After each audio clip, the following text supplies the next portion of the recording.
वैसे भाई सतपाल जी पंजाब की तरफ से हैं, तो पंजाब की एक घटना मैं आप लोगों के साथ शेयर करना चाहूंगा, अनुमति है? तो हमारे जो आचार्य जी हैं, जिनको हम जन मुनि भी कहते हैं प्यार से, उनकी एक बात मैं शेयर करना चाहूंगा इस मंच पे। कई साल पहले की बात है, जब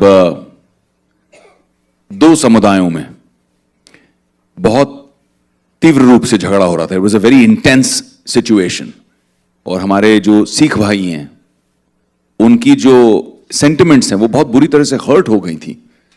सतपाल जी, आप शायद इस बात को जानते हैं। उस समय पर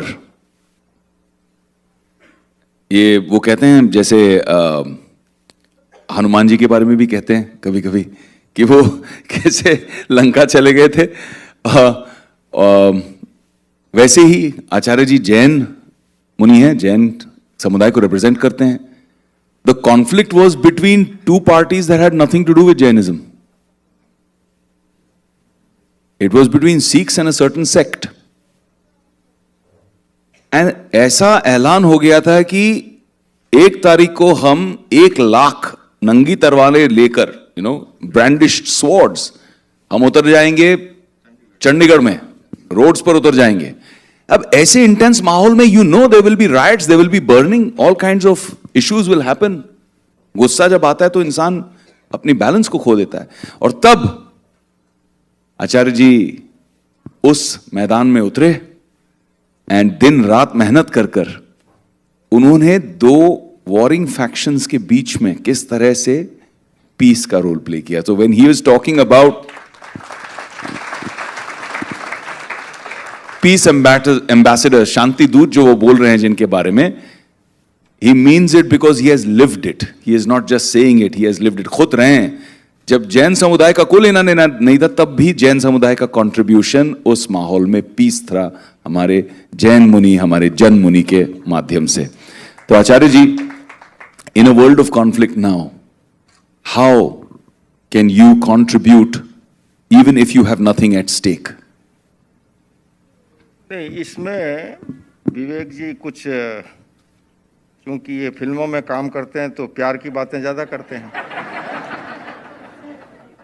इसलिए इन्होंने कुछ मेरे लिए अतिशयोक्तिपूर्ण कहा है, ऐसा मैं मानता हूं. उसमें भी अगर योगदान किसी का था, केवल और केवल महावीर के अनेकांत दर्शन का योगदान था. अगर वो अनेकांत दर्शन की जड़ी बूटी संजीवनी मेरे पास नहीं होती, सच बता रहा हूं मैं, गुरुदेव को शायद ज्ञात होगा, मैं अकेला नहीं था उस टेंशन में. पंजाब भवन में मीटिंग हुई, सारे धर्मगुरु इकट्ठे हुए, 40 धर्मगुरुओं में से 4 को नियुक्त किया कि ये जाएंगे और सच्चा सौदा डेरा के प्रमुख को समझाएंगे, और उनसे उन्होंने जो सिख समाज के सेंटिमेंट को जो हर्ट किया है उनसे माफ़ी नामा लाएंगे, नहीं तो बड़ा बवाल हो जाएगा. तो 4 में हमारे स्वामी अग्निवेश जी, गुरुदेव के भी मित्र, मेरे भी मित्र वो थे, फादर डोमिनिक थे, हम सबके मित्र हैं वो, हमारे चीफ इमाम के पिताश्री उस समय जीवित थे, एक मैं भी था.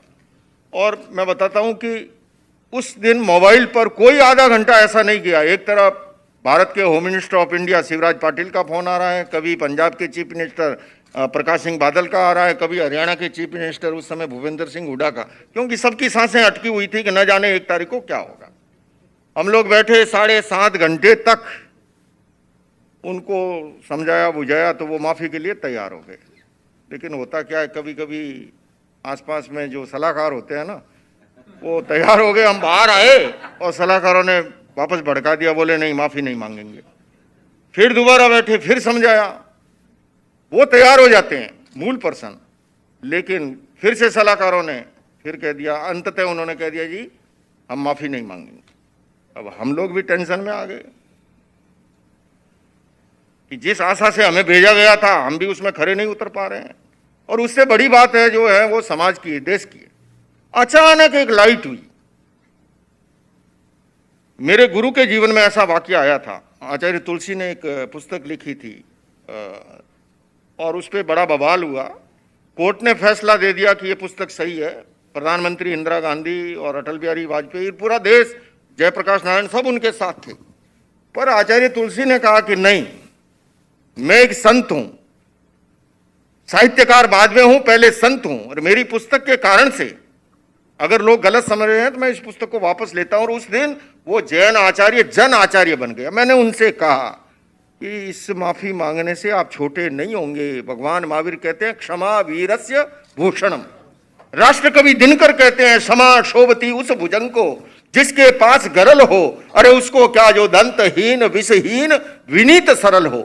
मैंने कहा क्षमा मांगने से आप छोटे नहीं होंगे, आप बल्कि जो है आपकी इज्जत बढ़ जाएगी। उन्होंने बात पकड़ी, अच्छा हम माफी नहीं क्षमा मांग लेंगे। अब मैंने कहा इधर से पकड़ो। मेरे बगल में वो अग्निवेश जी बैठे हुए थे, मैंने ऐसे कौनी लगाई, मैंने कहा बाहर मत चलना, लिखवा डालो। हम वहीं बैठे रहे, कागज कलम हाथ में दी। अगले दिन हमने जाकर के अकाल तख्त में वो माफीनामा सौंपा और वो जंजाल खत्म हो गया। लेकिन उसमें लोकेश मुनि ने कोई तीर नहीं मारा। महावीर के उस अनेकांत दर्शन का वो कमाल था। बहुत सुंदर, बहुत सुंदर।